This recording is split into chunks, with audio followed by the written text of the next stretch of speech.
I'm here with Walter Johnson, Chairman and CEO of Acme United, ticker symbol ACU. It's so nice to meet you. How are you doing today? Well, doing really well, and I'm glad to be here and have a chance to talk about our company. It's a really exciting time right now with all the tariffs that are going on and business opportunities. Yeah, let's get into that. I mean, Acme United has been around for about 150 years. Yeah, it's been around for a long time. Yeah. But today we're the largest supplier of pretty mundane product lines, scissors, in the world. We've got 150 patents and lots of different items. And also from the medical instrument business, we became a first aid supplier, and that today is 2/3 of our business. And both of them are very, very vibrant and healthy businesses. Yeah, I mean, there's a lot to get into, very healthy buy here. But you mentioned tariffs, so I'm just really curious off the bat, how is that impacting Acme United? We import about 40% of our products from China. We've got 4 offices in China. We also have offices in India, in Europe, Canada, US, and 8 plants in the US. So we're scattered around. But clearly, if the tariffs are put on our products, then we have to increase our price. But it's not quite so simple. There's the currency, which maybe has declined if it's against the RMB. There's productivity improvements that we do in our plants, which we can pass on. Also, the factories have productivity improvements. Freight costs have dropped. And so when you get done with this, and it's on our cost, not our selling price. So there will be increases. They're probably not as big as some would think, because we're doing a lot internally to contain them. And your story is interesting because you had kind of bought in a while ago. You didn't like how it was being run. So now you've been a part of the company for how long? Well, probably about 25 or 30 years.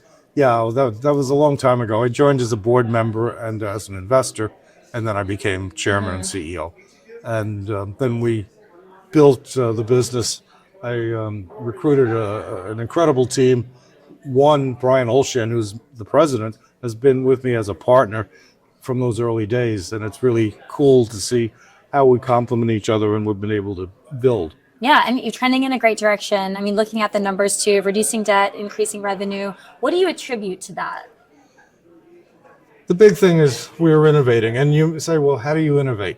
One big thing in the safety area is we've got an industrial first aid kit where we've got a patented process to monitor what's inside of it.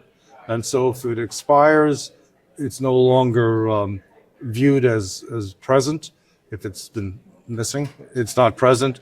Or if it's used up, it's not present. And it automatically replenishes. So it'll make a purchase order, and from that, new product comes to it.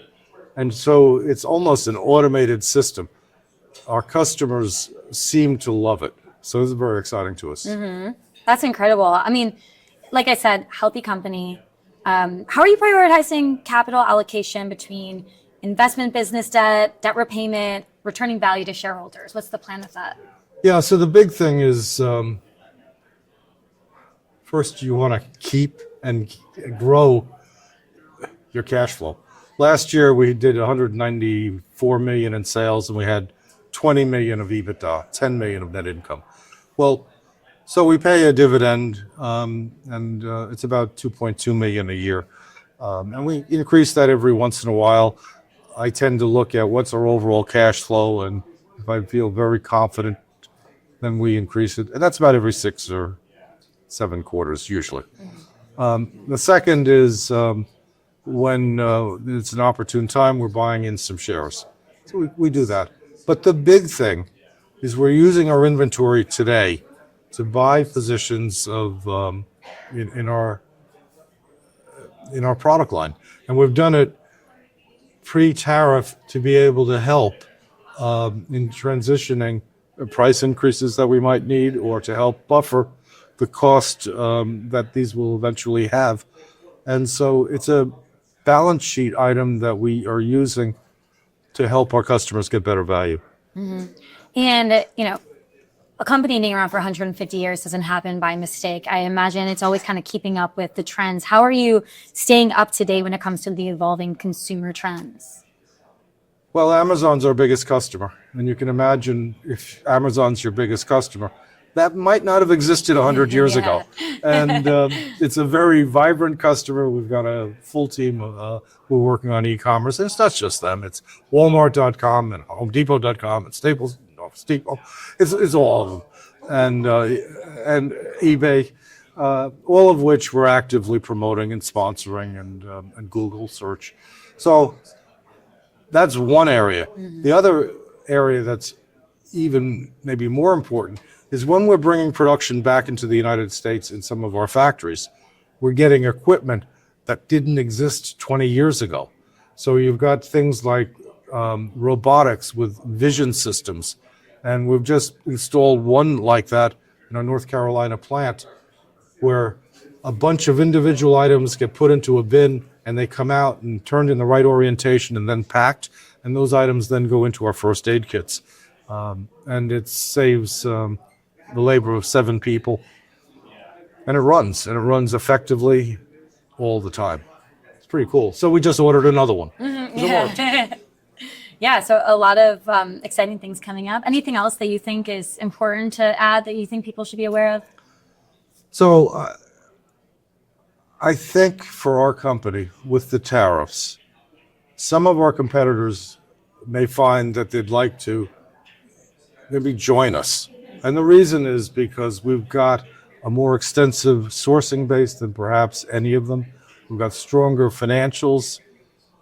We can help them expand their product range, and we can finance inventory, which in a time of high tariffs means every time you sell something for $1, if the tariff is now $2, you double to $2 for that single item, where you're doubling your inventory. And it's going to be a real stretch for many retailers and some of our competitors. The other thing I'm looking forward to is really gaining market share, because some of our new products are so exciting, particularly in the smart compliance area, and the customers will save 30 to 50% over what they're currently buying. Forget that there's going to be price increases with our competitors. So I'm just thrilled of being here and now with the balance sheet we have and the customer base. Our job is to try to give the best value we can to our customers, and by God, we're going to do it. I love that. Can you expand on some of those products Yeah. that you mentioned? Yeah. Sure. Can you expand on some of the products that you mentioned? Yeah. So, for example, in the craft area, we've got self-healing mats that you can cut on, and they don't leave a mark when you're done. They just reform. We've got ceramic cutters for opening boxes that are sharp, but not really sharp. So you can take a regular box opener and go like this, and you'll have no fingers. If you do it with these ceramic cutters, unfortunately I've done it, it bleeds, but they still wiggle. Okay, this item is going into major warehouses for opening boxes with big companies. Yeah. So because it's inexpensive, it works, and it's safer than a razor blade. So there's an example that, wow, it's going to really do something fun. And we're selling lots of them. That's incredible. You get to keep your fingers too. Yeah. Walter, thank you so much for stopping by and chatting with me. Thank you, sir.